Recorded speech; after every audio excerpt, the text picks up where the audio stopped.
యోబు గ్రంథం 34వ అధ్యాయం. అప్పుడు ఎలీహు మరలా ఏలాగు చెప్పసాగెను, జ్ఞానులారా నా మాటలు వినుడి, అనుభవశాలులారా నాకు చెవియొగ్గుడి. అంగిలి ఆహారంను రుచి చూచునట్లు చెవి మాటలను పరీక్షించును. న్యాయమైనదేదో విచారించి చూతుము రండి, మేలైనదేదో మనంతట మనము విచారించి తెలుసుకుందుము రండి. నేను నీతిమంతుడును, దేవుడు నా పట్ల న్యాయము తప్పెను. న్యాయవంతుడినై ఉండియు నేను అబద్ధికునిగా ఎంచబడుచున్నాను. నేను తిరుగుబాటు చేయకపోయినను నాకు మానజాలని గాయము కలిగినని యోబు అనుచున్నాడు. యోబు వంటి మానవుడెవడు? అతడు మంచినీళ్ల వలె తిరస్కారమును పానము చేయుచున్నాడు.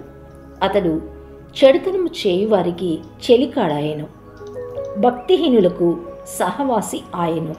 నరులు దేవునితో సహవాసము చేయుట వారికేమాత్రమునూ ప్రయోజనకరము కాదని అతడు చెప్పుకొనుచున్నాడు. విజ్ఞానము గల మనుష్యులారా నా మాట ఆలకించుడి. దేవుడు అన్యాయము చేయుట అసంభవము, సర్వశక్తుడు దుష్కార్యము చేయుట అసంభవము. నరుల క్రియలకు తగినట్లుగా ఫలము ఆయన వారికిచ్చును. అందరికీ వారి వారి మార్గములను బట్టి వారికి ఫలమిచ్చును. దేవుడు ఏమాత్రమును దుష్కార్యము చేయుడు, సర్వశక్తుడు న్యాయము తప్పడు. ఎవడైనా భూమిని ఆయనకు అప్పగింత పెట్టినా, ఎవడైనా సర్వ ప్రపంచ భారమును ఆయనకు అప్పగించినా, ఆయన తన మనస్సు తన మీదనే ఉంచుకొనిన ఎడల తన శ్వాస నిశ్వాసములను తన యొద్దకు తిరిగి తీసుకుని ఎడల శరీరులందరూ ఏకముగా నశించెదరు, నరులు మరల ధూళి అయిపోదురు.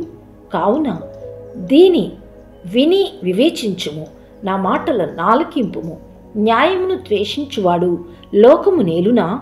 న్యాయ సంపన్నుడైన వాని మీద నేరము మోపుదువా? నీవు పనికి మాలిన వాడవని రాజుతోనైనను, మీరు దుష్టులని ప్రధానులతోనైనను అనవచ్చునా? రాజుల ఎడల పక్షపాతము చూపని వానితోనూ, బీదల కన్నా ధనము గల వారిని ఎక్కువగా చూడని వానితోనూ అలాగు పలుకుట తగునా? వారందరూ ఆయన నిర్మించిన వారు కారా?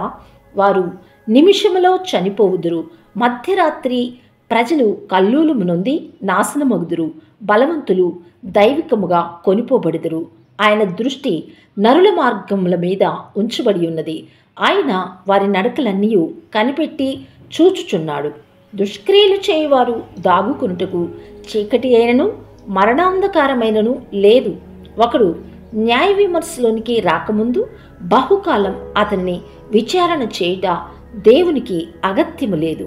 విచారణ లేకుండానే బలవంతులను ఆయన నిర్మూలము చేయుచున్నాడు. వారి స్థానమున ఇతరులను నియమించుచున్నాడు.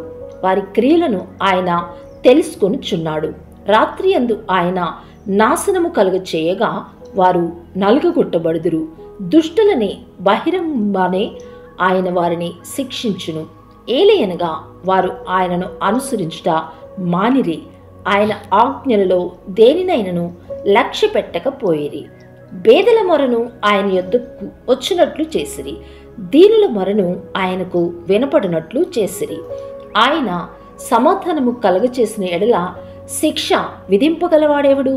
ఆయన తన ముఖమును దాచుకొని ఎడల ఆయనను చూడగలవాడెవడు? అది అనేకులను గూర్చినదైనను ఒకటే, ఒకని గూర్చినదైనను ఒకటే. భక్తిహీనులు రాజ్య పరిపాలన చేయకుండునట్లు, వారు ప్రజలను చిక్కించుకొనకుండునట్లు బలవంతులను ఆయన నిర్మూలము చేయుచున్నాడు. ఒకడు, నేను శిక్ష నొంది తిని, నేను ఇకను పాపము చేయను, నాకు తెలియని దానిని నేర్పుము, నేను దుష్కార్యము చేసియున్న ఎడల ఇకను చేయనని దేవునితో చెప్పునా? నీకిష్టం వచ్చినట్టు ఆయన ప్రతీకారము చేయునా? లేని ఎడల నీవుందువా? నేను కాదు, నీవే నిశ్చయించవలెను గనుక నీవు ఎరిగిన దానిని పలుకుము. వివేచన గలవారు, జ్ఞానము కలిగి నా మాట వినువారు నాతో నీలాగు పలుకుదురు. యోబు తెలివి మాలిన మాటలు ఆడుచున్నాడు. అతని మాటలు బుద్ధిహీనమైనవి. దుష్టుల వలె యోబు ప్రత్యుత్తరమిచ్చినందున అతడు తుదముట్ట శోధించబడవలనని నేనెంతో కోరుచున్నాను. అతడు తన పాపమునకు తోడుగా ద్రోహము కూర్చుకొనుచున్నాడు. మన ఎదుట చప్పట్లు కొట్టి దేవుని మీద కాని మాటలు పెంచుచున్నాడు.